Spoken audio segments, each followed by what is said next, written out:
I was wondering, if you have birds, are you okay to give them the seeds that you usually give them? What should I do if I have birds and, they sell the seeds? What options can we have to feed them? Seeds, are you talking about Pesach or are you talking about? Yes, for Pesach. I'm sorry, Rabbi. Yes, okay, you're but right. you see, I almost profit, yeah. Yes, thank you. So yeah. So You got it. so the problem, I can look it up, but the problem is not with all of the seeds. The problem for sure, the yesterday's question was about sunflower seeds. With sunflower seeds, there is is for sure a problem.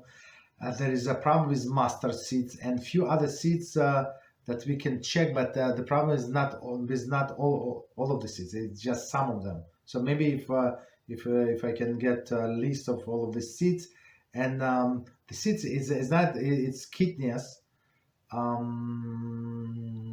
Kitniyot. So if you remove this, let's work on a list first, right? Let's get the list, and then we'll see what to do. So if you get like your own mix without flower seeds and without these forbidden seeds, there should not be any issue, right?